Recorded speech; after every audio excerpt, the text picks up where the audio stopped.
Selamat malam pemirsa, mari kita menjauh sejenak dari hiruk-pikuk politik, menjauh dari bermacam polemik. Dengan Pancasila dan Konstitusi sebagai referensi, kita berdiskusi untuk perbaikan negeri. Membahas beragam isu kebangsaan, bukan kepentingan pribadi, kelompok atau golongan. Visi Negarawan, program talk show yang mewadahi gagasan luar biasa, duduk bersama untuk memecahkan berbagai persoalan bangsa. Dan apa tema diskusi kita untuk pekan ini? Berikut rangkumannya untuk Anda.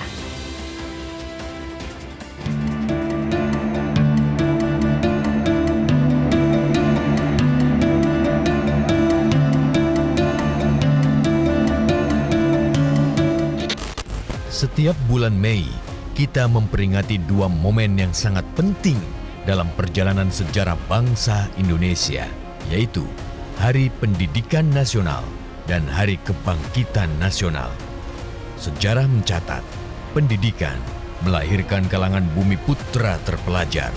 Mereka inilah yang menjadi cikal bakal tumbuhnya gagasan kebangsaan dan kemerdekaan. Tidak heran bila mencerdaskan kehidupan bangsa menjadi salah satu janji kemerdekaan kita. Di masa kolonial, pendidikan bagi rakyat sangat terbatas. Membaca, menulis, dan berhitung sekedar untuk mencetak calon pegawai atau pedagang. Sekolah lanjutan hanya diperuntukkan bagi kalangan aristokrat serta pejabat. Menurut Menteri Pendidikan pertama, yaitu Ki Hadjar Dewantoro, pendidikan nasional berdasarkan prinsip kesetaraan bagi seluruh warga negara. Semua orang yang masuk ke dalam taman siswa bilang titelnya Mas, Raden, Raden Mas, Raden Ayu, Raden Ajeng.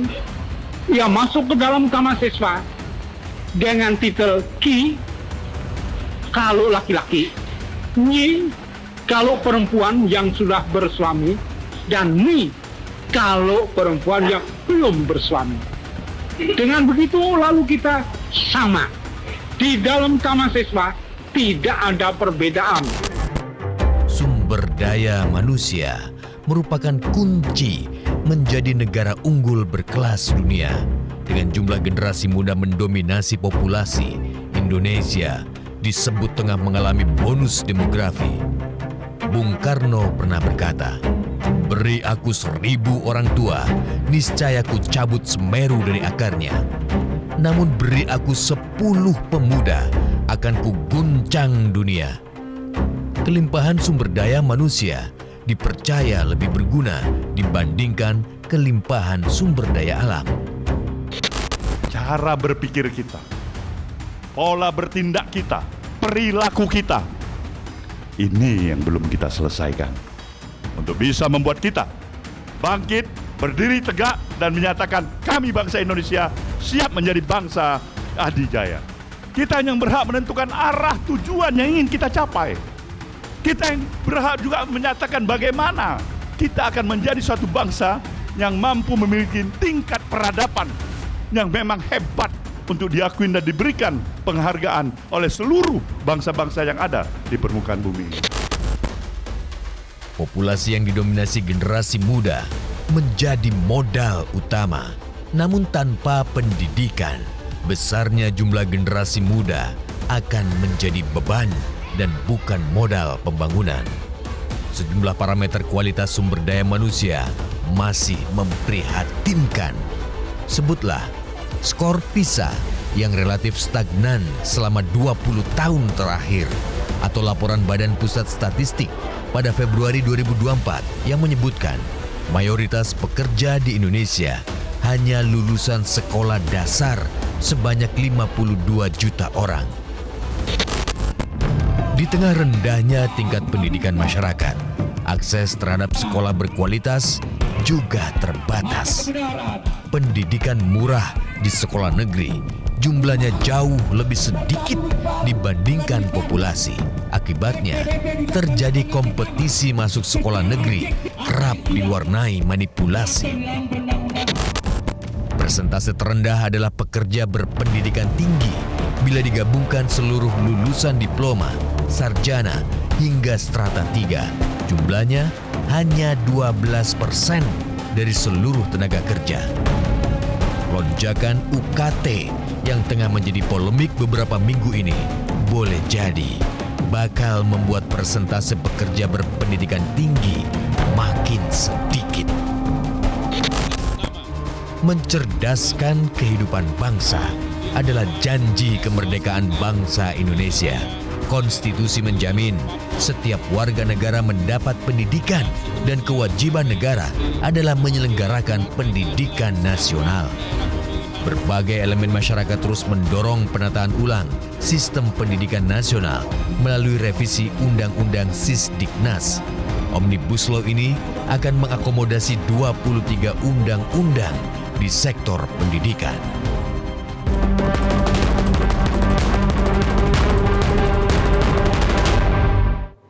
Pemirsa, Bapak Pendidikan Nasional Ki Hajar Dewantara merumuskan Panca Dharma sebagai asas pendidikan di Indonesia, yaitu kemerdekaan, kodrat alam atau ketuhanan, kebudayaan, kebangsaan, dan kemanusiaan. Apakah dunia pendidikan kita saat ini sudah selaras dengan pemikiran Ki Hajar Dewantara? Tidak ada kebijakan publik yang dapat memuaskan semua pihak. Begitu pula dengan kebijakan di sektor pendidikan. Mulai akses dan infrastruktur pendidikan, sistem dan materi pengajaran, nasib guru, hingga soal pembiayaan dan alokasi anggaran. Kualitas sumber daya manusia menjadi salah satu indikator utama sukses pendidikan. Sayangnya, berbagai parameter menunjukkan kualitas SDM Indonesia secara global tidak menggembirakan. Kalau tidak mau mengatakan, memprihatinkan. Kita terus melangkah maju melintas masa. Bangsa Indonesia makin mendekati momentum Indonesia Emas 2045. Apakah pendidikan nasional akan melahirkan generasi emas atau justru menciptakan generasi cemas? Kebangkitan pendidikan adalah tema diskusi visi negarawan untuk pekan ini dan kita akan berdiskusi dengan narasumber yang telah hadir di studio. Ada Guru Besar UPI Profesor Dr. Cecep Darmawan. Selamat malam, Prof. Selamat malam, Mbak. Apa kabarnya malam hari ini? Alhamdulillah sehat.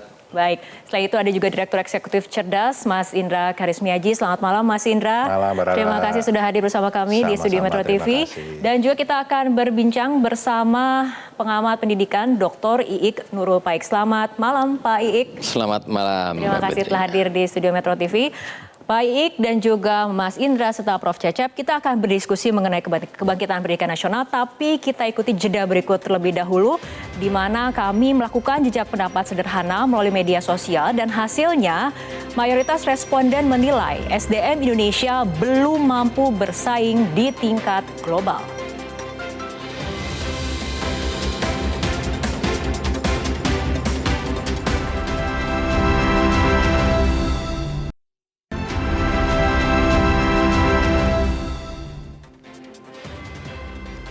Pemirsa, kita akan segera awali diskusi.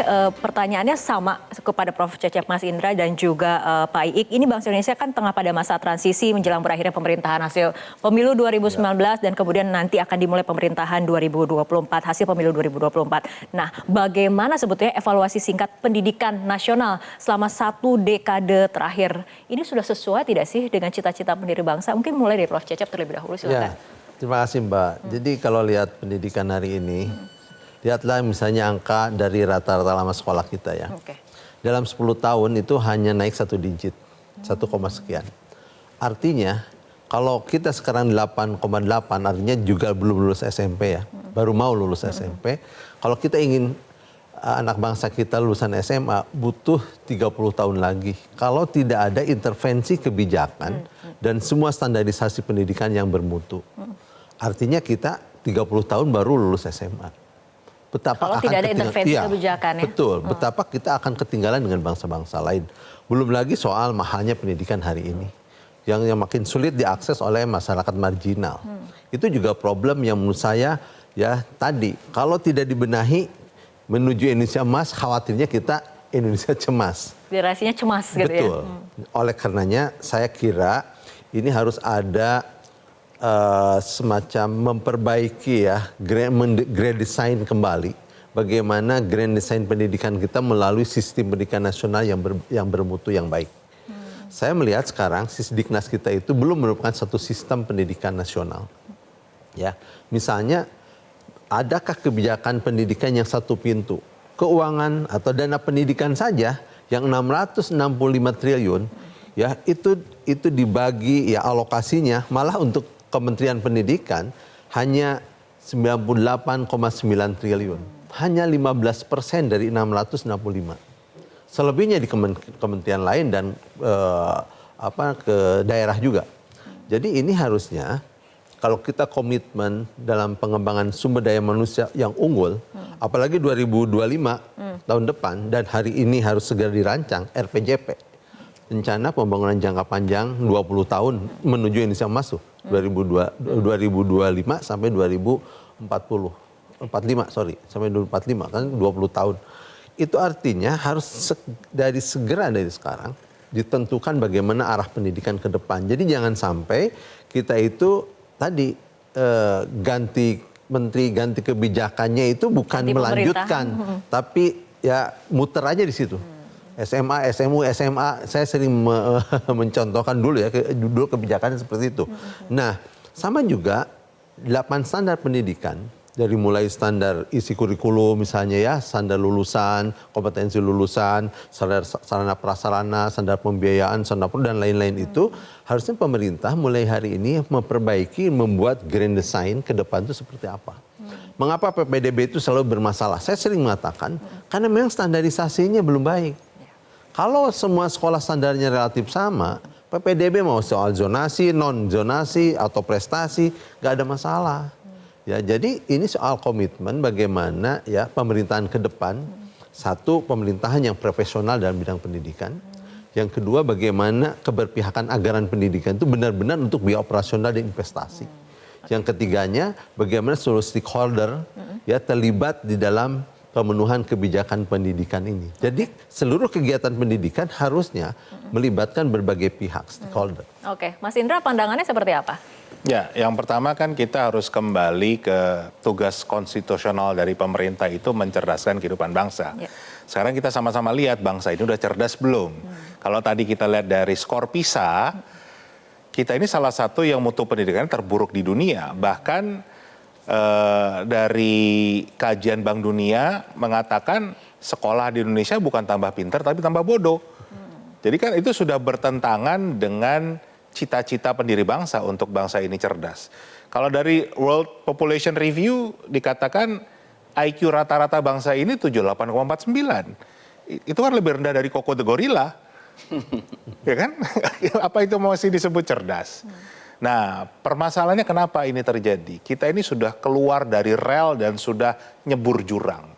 Karena dalam kita mengelola pendidikan kita sudah jauh dari apa yang didesain dulu oleh Bapak Pendidikan kita, Ki Hajar Dewantara itu kan mengatakan, untuk mencerdaskan bangsa ini, kita harus membangun 3 pusat pendidikan.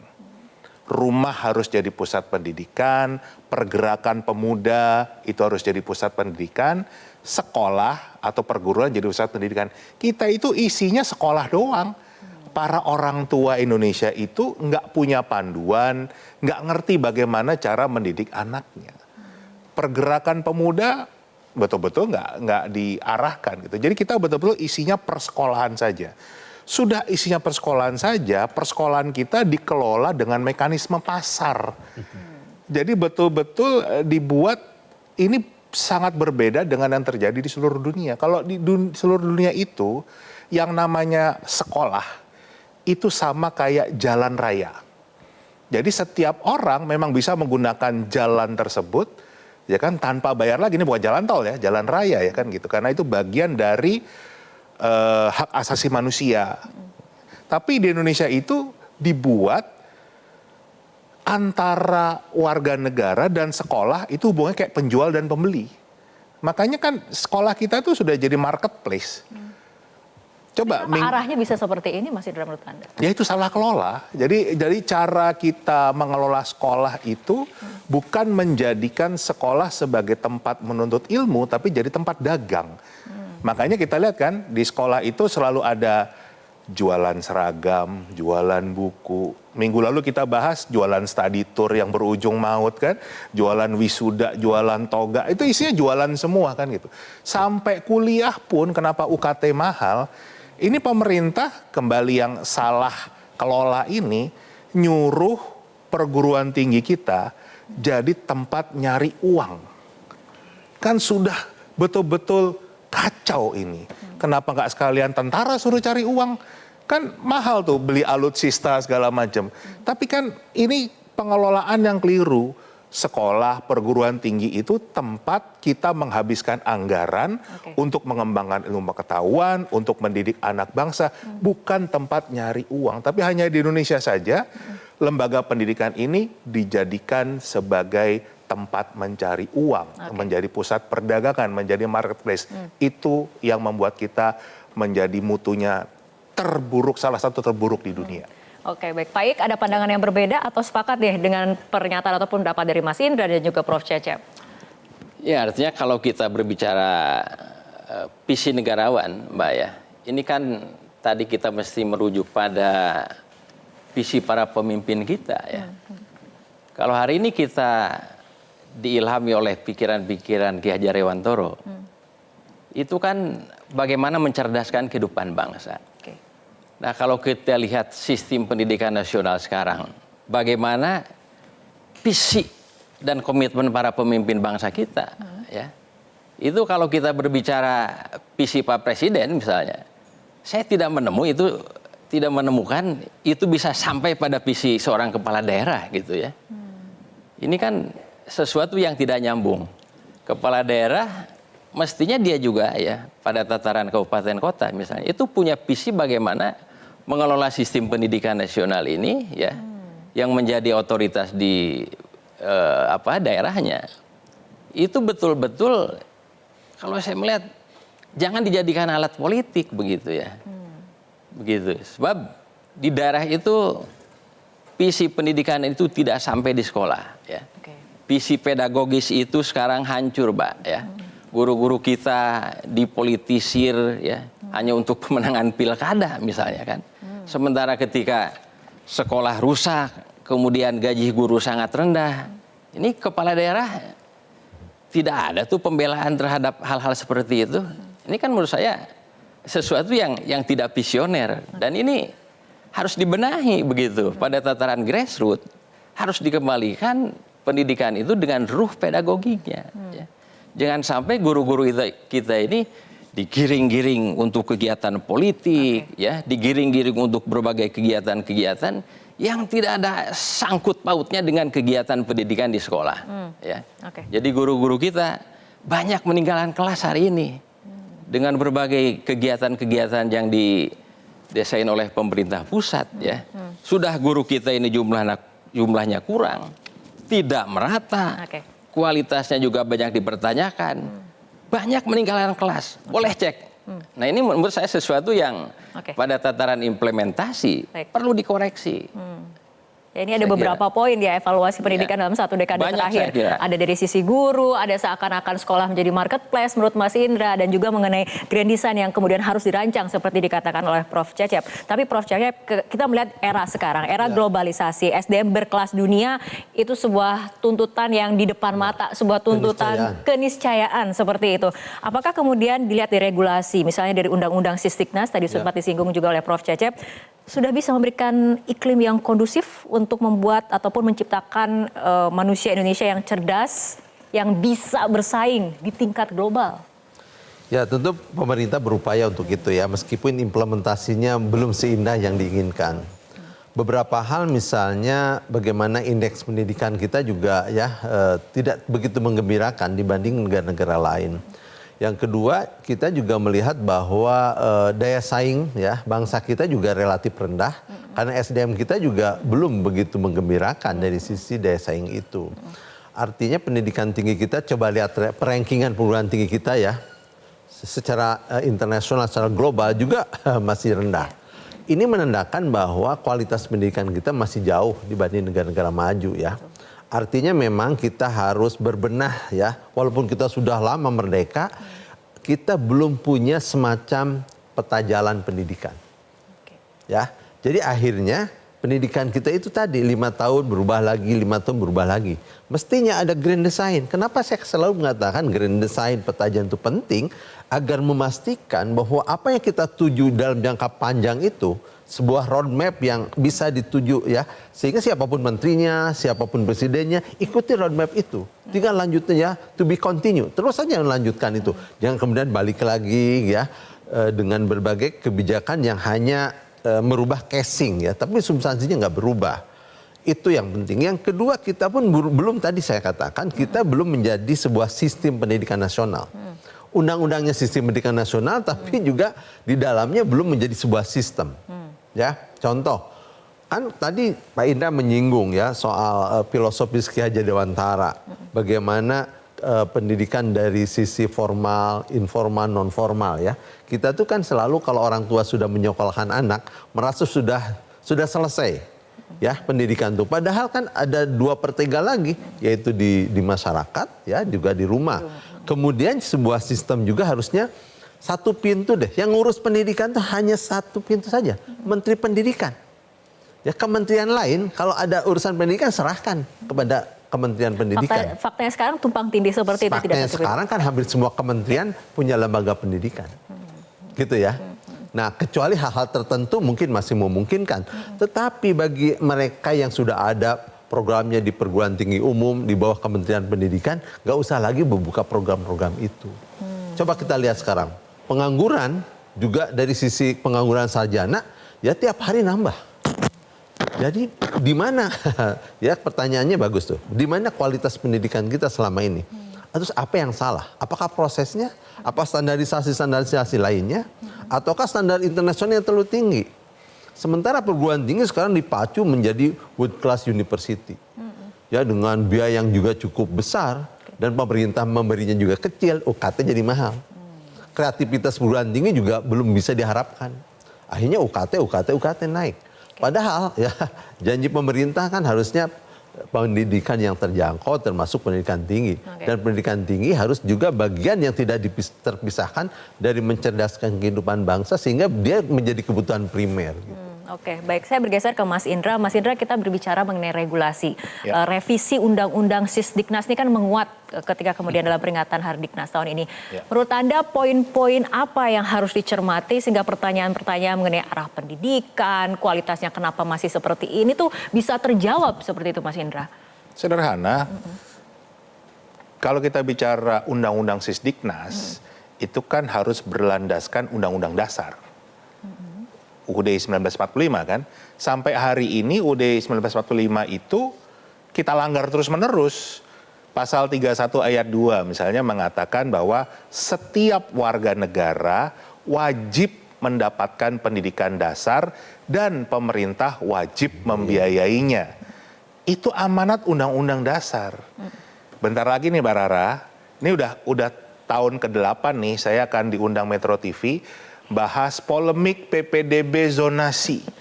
Tiap tahun urusannya sama, yang sebetulnya gara-gara pemerintah nggak mau bangun sekolah. Kan itu tinggal kita ikutin aja konstitusi bunyinya apa.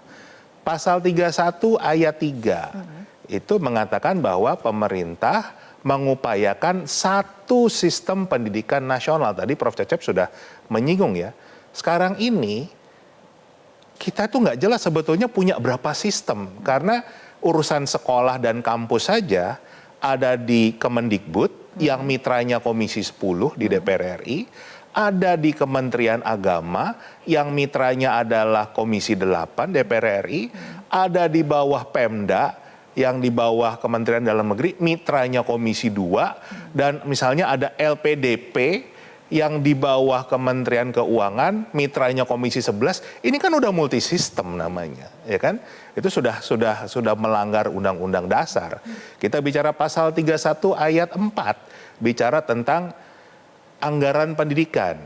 20% itu memang secara atas kertas ya, APBN-nya 20%, 665 triliun, tapi APBD-nya tadi Pak I juga mengatakan banyak sekali yang APBD daerah itu di bawah 20%. Nah, di Undang-Undang Sisdiknas yang sekarang ini yang dilanggar adalah pasal 49, jadi Undang-Undang Nomor 20 tahun 2003, itu ayat 1 ya, pasal 49 itu dikatakan anggaran yang 20% itu tidak termasuk gaji guru dan sekolah kedinasan.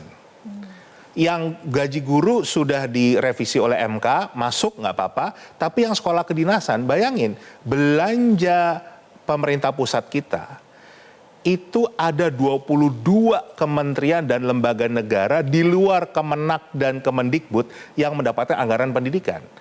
Kementerian Sosial dapat 12 triliun, ya kan? Kementerian Keuangan dapat 3 triliun. Nah ini kita bingung, ini pendidikan apa yang bukan kedinasan yang menghabiskan anggaran sekian banyak. Jadi kita ini kan sebagai warga negara bingung, anggarannya 665 triliun, tetapi uang UKT-nya naik terus, tiap tahun orang selalu rebutan tempat di sekolah negeri, PPDB zonasi. Ini semua karena tidak taat konstitusi. Terakhir, pasal 31 ayat 5. Pemerintah harus mengembangkan ilmu pengetahuan dan teknologi. Ini sebetulnya cikal bakal kenapa UKT mahal. Karena di Indonesia itu nggak ada satupun kampus yang fokusnya ke riset. Di seluruh dunia yang namanya kampus, fokusnya adalah riset, dananya dana riset, sehingga untuk mahasiswa biayanya jauh sangat rendah, bahkan kayak di Jerman, Finlandia itu bisa gratis, ya, karena dananya itu dana riset. Nah kita ini semuanya buat ngajar, ya kan, dan dosennya itu ditempatkan sebagai birokrat, kan PNS nih. Padahal dosen itu kan bukan birokrat kan ngurusin administrasi gitu. Harusnya dosen itu sebagai periset yang tidak modelnya tunduk dengan atasan. Yang namanya dia periset kan berinovasi. Nah inilah kalau mau memperbaiki sistem pendidikan kita, simple. Patuhlah dengan konstitusi.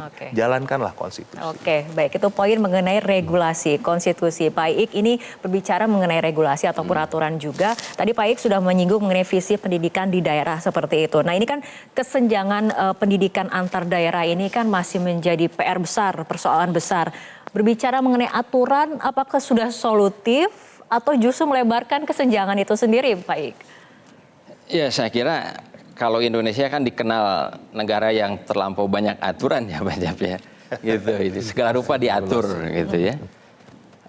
Memang kalau kita berpikir ya sekarang visi yang lebih revolusioner ya. Ini terkait revisi Undang-Undang Sisdiknas. Menurut saya ini harus total betul ya. Harus total betul karena ini merupakan payung. Selain ada Undang-Undang Sisdiknas, Mbak, ada juga misalnya Undang-Undang Pendidikan Tinggi. Ini kan biang kerok dari kenapa ada orientasi PTNBH, kemudian perguruan tinggi harus mencari uang sendiri, faktanya tidak mampu, ya. Dan inilah hiruk pikuk UKT sekarang. Ini beberapa hal yang juga mesti dicarikan solusinya, ya.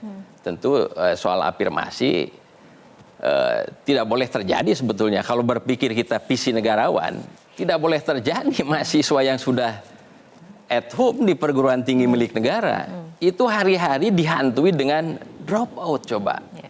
Sekarang saya mintalah gitu ya kementerian ini, coba sekarang ini ada berapa ratus atau ada berapa ribu ya mahasiswa kita yang sudah drop out di perguruan tinggi negeri ini karena gara-gara ketidakmampuan membayar UKT.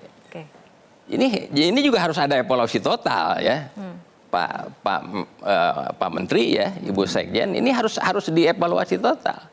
Jadi kalau kita punya visi besar tentang pendidikan, mestinya kan hal sepele seperti ini tidak boleh terjadi. Masa anak bangsa kita yang sudah duduk di perguruan tinggi negeri hari-harinya yang seharusnya meningkatkan kapasitas dirinya, ya, ini dihadapkan pada hantu drop out. Padahal tuntutannya adalah meningkatkan kualitas dari SDM itu sendiri. Padahal tuntutannya meningkatkan kualitas sumber daya manusia. Itu berbicara yang hari ini muncul hangat ya. Nah, baik, mengenai biaya tinggi perguruan tinggi kita akan membedahnya lebih dalam lagi, tapi kita akan segera ikuti jeda berikut terlebih dahulu.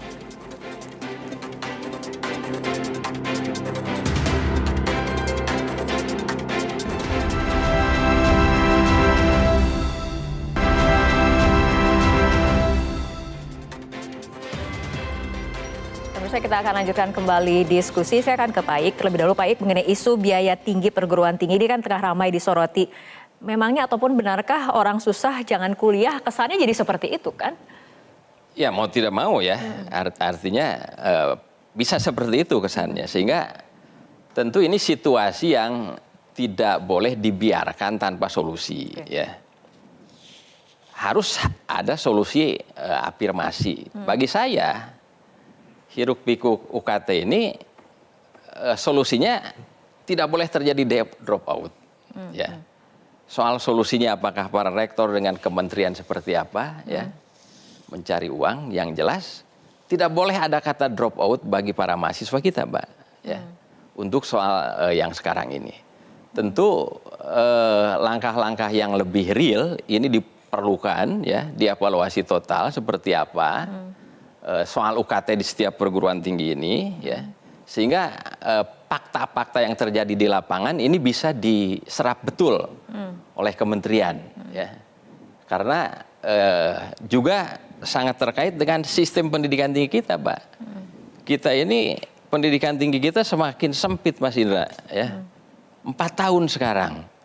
Kalau tidak bayar SPP, dia dicutikan, ya, atau diminta cuti. Dengan kata lain kan itu disuruh meninggalkan kampus begitu. Okay. Ini fakta yang terjadi kan. Suruh kepinjol malah. Gitu, masa suruh kepinjol? Masa visi negarawan terkait pendidikan kita harus membunuh anak bangsa yang sedang belajar di perguruan tinggi? Ini apapun ceritanya bagi saya ini nonsen. Okay. Dan harus ada policy. Baik.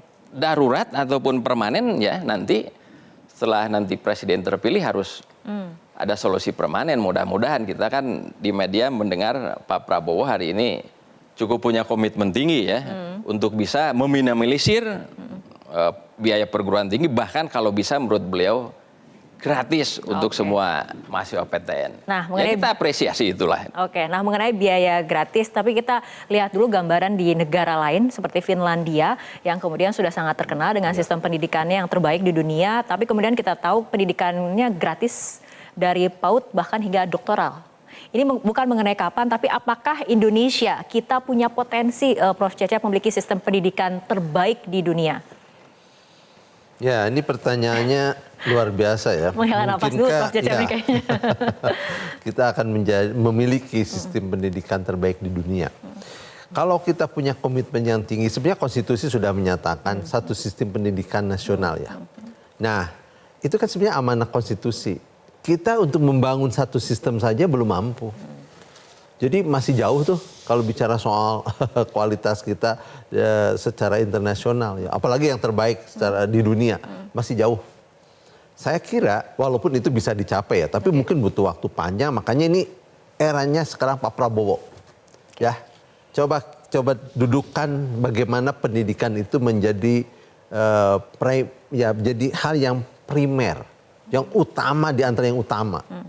Ya, setelah itu anggaran pendidikan 20%, ya. Jadi 20% itu jangan kemudian direcoki, istilah saya itu, ya, oleh gaji guru, gaji dosen, nomenklatur lain. Kementerian lembaga lain. Harusnya satu saja, satu pintu. Supaya kan satu sistem. Ya, dari situ kemudian membuat undang-undang Sisdiknas yang bermutu. Yang punya jangkauan ke depan. Bagaimana menghadapi misalnya era disrupsi. Dan belum disentuh secara substantif, ya, oleh undang-undang yang lama ini. Sehingga anak-anak bangsa itu bisa mengakses dunia pendidikan itu tadi secara murah, terjangkau, ya. Kemudian standarisasi diperbaiki. Sekarang itu untuk standarisasi sekolah saja, sekolah dan kampus. Coba lihat sekolah-sekolah belum terstandar dengan baik di perkotaan, di pedesaan. Ya, bagaimana kita bicara soal mutu, pemerataan dari sisi standarisasi saja belum sempurna. Banyak sekolah-sekolah yang ambruk. Padahal itu basic sekali, basic. Standarisasi. Ya.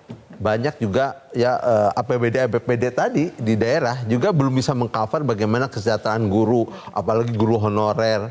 Bagaimana bicara soal kualitas, yang basic-basic aja belum dibenahi. Jadi ini momentum Pak Prabowo lah dengan timnya ke depan. Ya kita bantu bersama bagaimana supaya Indonesia Emas 2045 itu dimulai 2025. Oke, baik. Nah, baik, Mas Indra seperti apa nih optimisme untuk menjadi sistem pendidikan terbaik di dunia ataupun mungkin tadi dikatakan oleh Prof. Cecep meningkatkan dulu deh kualitas pendidikannya. Ya kalau buat saya kembali dulu ke relnya. Sekarang ini kan kita keluar dari rel dan sudah dibiarkan terlampau lama keluar dari rel. Ya kan? Jauh ya Pak Indra? Oh jauh banget, udah nyebur jurang ini kan begitu. Karena tadi ya saya teruskan sedikit, kita mau coba bandingkan saja bagaimana tata kelola perguruan tinggi di luar negeri dibandingkan dengan Indonesia. Kalau di luar negeri itu, tadi saya katakan fokusnya adalah riset. Jadi seorang profesor nih kayak Prof. Cecep nih, kalau mau masuk ke sebuah kampus, itu dia akan datang bawa proposal, ya kan? Dia mau riset apa, sekaligus dana risetnya itu dia bawa juga.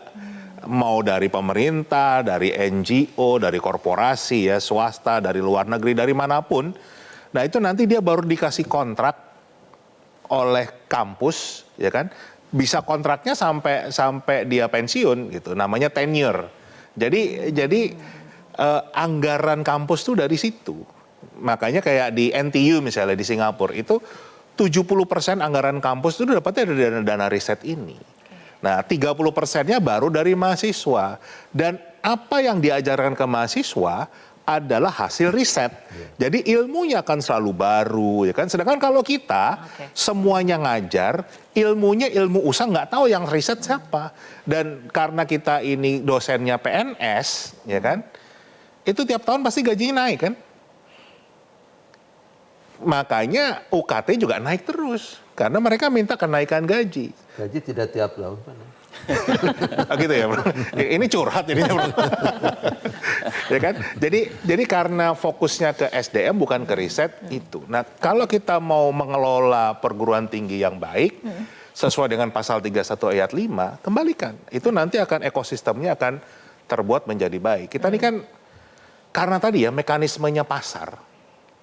Bayangin loh, UGM itu membuat riset rata-rata gaji dosen di Indonesia itu 3 juta per bulan. Berarti kan setahun cuma 36 juta.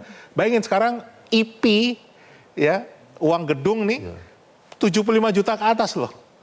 Belum yang kedokteran segala macam 100 juta. Kan berarti dosen nggak bisa mengkuliahkan anaknya sendiri. Itu belum UKT-nya. Kalau UKT-nya itu katakanlah 20 juta gitu. Dia gaji 3 juta sebulan. Butuh puasa berapa lama ini? Itu baru satu anak ya kan. Nah itu contoh bagaimana kita mengelola pendidikan kita. Karena tadi mekanisme pasar, kenapa guru-guru kita juga gajinya rendah? Ini sebabnya karena mekanisme pasar. Kalau pasar itu kan gimana penghasilan tinggi, kos rendah. Itu yang buat guru-guru kita digaji rendah. Karena cara berpikirnya adalah nyari untung. Oke, baik Bapak-Bapak, kita akan lanjutkan kembali perbincangan, tapi kita akan ikuti jeda berikut terlebih dahulu. Dan kami juga sudah melakukan jejak pendapat sederhana melalui media sosial yang hasilnya kita lihat bersama.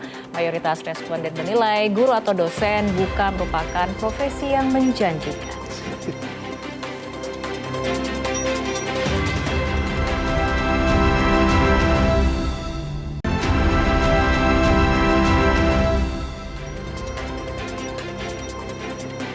Kita akan lanjutkan kembali perbincangan. Ini mungkin pertanyaannya sama untuk Bapak-Bapak semuanya mengenai masa depan pendidikan. Apabila kita mungkin melihat kalau misalnya sektor pertanian kan saat ini makin sedikit generasi muda yang kemudian tertarik untuk di sektor pertanian terutama untuk menjadi petani.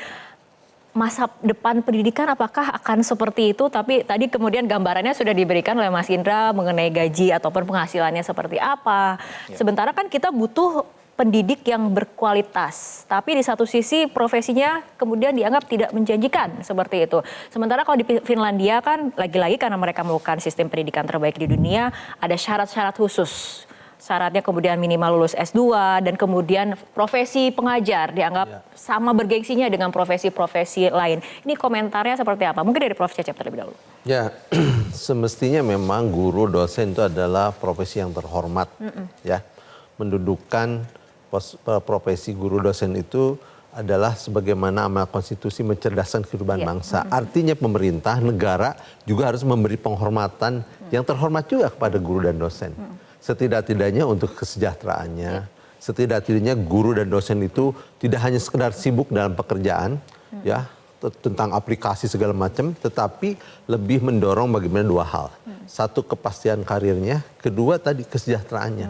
Kalau ini bisa dilakukan dan ini menjanjikan, bahkan misalnya bukan hanya pada guru dan dosennya saja, tetapi juga bagaimana ekosistem pendidikannya juga dia nyaman, ya, kerja itu misalnya tidak dengan berbagai, sekarang kan banyak guru dan dosen tuh tanda kutip ya, ada semacam dalam beberapa kasus kita dengar ada guru yang dipersekusi seperti itu ya, kemudian yang tanda kutip dianiaya oleh oknum-oknum tertentu, kemudian banyak gajinya juga tertahan atau tunjangannya juga ya tertahan. Nah ini persoalan-persoalan menurut saya karena kita tidak bisa menata bagaimana kehidupan masa depan guru dosen secara baik oleh pemerintah. Ya sehingga tadi wajar kalau kemudian Pak Indra ada riset ya penghasilan dosen sekian juta rupiah gitu. Walaupun kalau yang ASN sih sebetulnya jauh lebih sejahtera. Mungkin ada dengan hal-hal yang lain ya. Nah artinya begini, harusnya kan pemerintah juga tidak hanya memperhatikan guru dan dosen dari yang ASN. Yang tidak ASN atau non ASN pun kan mereka sama-sama mencerdaskan kehidupan bangsa. Artinya dia juga harus mendapatkan perhatian dari pemerintah. Bukan begitu saja diserahkan pada swasta atau yayasan. Jadi ini soal komitmen bagaimana anggaran 20% tadi itu kembali lagi ke situ ya dialokasikan secara proporsional dan berkeadilan. Yang keduanya bagaimana pemerintah juga mendorong terus kesejahteraan guru dosen dan tidak ada lagi ke depan guru-guru honorer. Harus semua ASN. Kalau pemerintah serius. Mudah-mudahan Pak Prabowo nih, eranya Pak Prabowo, kami ini berharap betul bagaimana Pak Prabowo dengan janji-janji kampanyenya kita dorong, kita dukung supaya betul mensejahterakan guru dosen. Ya, dan itulah momentum untuk Indonesia Emas. Salah satu hal yang pokok. Oke, Pak Ik, tanggapannya? Ya, saya kira kembali ya, ini soal visi ya, visi para pemimpin kita gitu. Dari presiden sampai gubernur, kepala daerah, bupati, wali kota, ya, bahkan kepala desa, ini visinya tentang pendidikan harus sama begitu.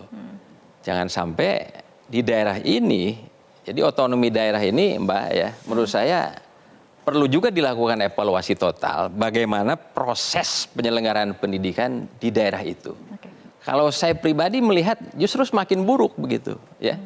Kondisi pendidikan yang berlangsung pada tataran daerah, ya, kabupaten kota khususnya, itu semakin buruk karena diperparah oleh buruknya visi kepala daerah. Ya. Alih-alih bagaimana mengembangkan pendidikan di daerahnya itu lebih kreatif, lebih inovatif, ya.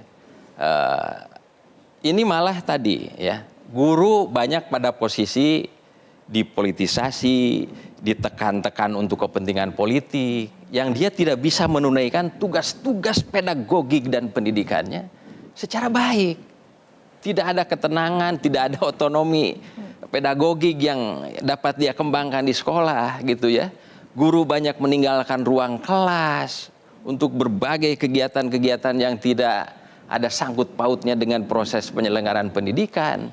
Ini kan sesuatu yang harus dipotret, harus dicermati oleh presiden kita ke depan. Ya, di samping tadi soal bagaimana komitmen anggaran. Sebab dulu kenapa daerah itu tidak bisa menyelenggarakan pelayanan pendidikan dengan baik, ya, termasuk SMA, SMK misalnya diserahkan kembali ke provinsi, itu kan alasan kepala daerah, kami tidak punya duit untuk menyelenggarakan sistem pendidikan yang bagus. Betulkah begitu? Ini perlu kita koreksi ulang begitu ya. Sehingga harus berangkatnya dari bawah. Jadi kita harus melihat bagaimana sistem pendidikan ini running terjadi pada tingkat implementasi di grassroots. Ini harus dipotret betul karena saya mengamati hari-hari gitu. Demikianlah adanya gitu. Tidak ada spirit lagi guru-guru kita untuk bisa menjadi seorang pendidik yang baik. Karena apa? Pimpinan daerahnya tidak punya visi pendidikan, tidak membina guru. Ini problem yang harus saya kira kembali ya, Bapak Presiden mesti menyadari ini. Oke, baik. Ya. Saya akan ke Mas Indra. Mas Indra, kita berbicara ke depan. Nah, poin-poin apa saja yang wajib menjadi prioritas pemerintahan baru nanti di sektor pendidikan? Yang pertama kita harus sama-sama bertanya ke diri kita sendiri ya, juga ke pemerintah nih. Apakah memang punya komitmen untuk mencerdaskan kehidupan bangsa? Jangan-jangan justru lebih banyak yang punya kepentingan membuat bangsa ini bodoh dan miskin. Karena dengan bodoh dan miskin itu bisa diatur-atur, bisa diarah-arahkan sesuai dengan kehendak mereka. Nah, kalau kita sepakat kita ingin membuat bangsa ini cerdas, saya sepakat dengan Prof. Cecep, kita harus menyusun yang namanya cetak biru atau Grand Design Pendidikan Indonesia. Oke. Karena problemnya sekarang itu tiap ganti menteri pasti ganti kurikulum, semuanya bolak-balik melakukan hal yang sama, namanya berubah-ubah. Baik. Sekarang MBKM, kampus apa? Merdeka Belajar Kampus Merdeka, dulu ada otonomi kampus, sama aja sebetulnya isinya kan gitu. Jadi itu yang kita supaya anggaran 665 triliun APBN saja ini jelas larinya kemana. Dan kembali harus ada satu sistem pendidikan nasional untuk betul-betul mengawasi bagaimana proses pendidikan ini berjalan minimal sesuai dengan amanat konstitusi. Itu yang kita sendiri sekarang melanggar konstitusi tapi dibiarkan. Nah, ini kan bahaya kalau kita sendiri sebagai warga negara itu konstitusi nggak dianggap, konstitusi ditabrak kan itu. Itu yang membuat kita berantakan seperti ini. Nah, tadi ada satu hal yang mau saya tambahkan. Ini di Indonesia itu Ringkas saja, Mas Indra. satu-satunya negara yang punya guru honorer, Pak. Negara lain nggak ada guru honorer. Di kan dunia gitu. ya? Di dunia kan gitu. Jadi kan itu memang kita itu menghargai guru itu sama seperti Buruh biasa. buruh kan gitu, ya baik. kan? Itu yang apa membuat ya inilah tadi saya katakan pendidikan Indonesia itu salah kelola. Baik. Kita salah dalam memandang dan gitu betul lari dari relnya. Harus kita kembalikan. Baik, kita harapkan diskusi malam hari ini bisa menjadi evaluasi dan juga masukan karena kita tetap berharap dan optimis pendidikan nasional ini bisa melahirkan generasi emas, bukan generasi cemas seperti itu ya. Amin. Terima kasih Prof. Cecep, Mas Indra dan juga Pak Iik. Pemirsa, isu biaya tinggi perguruan tinggi tengah ramai disorot dan kemudian apakah kualitas pendidikan nantinya bisa kemudian menjadi lebih baik, kita harapkan seperti itu. Dan perbincangan tadi menjadi penutup perjumpaan kita dalam Visi Negarawan untuk kali ini. Saya Fitri Begantara, mengucapkan terima kasih atas kebersamaan Anda. Selamat malam, sampai jumpa.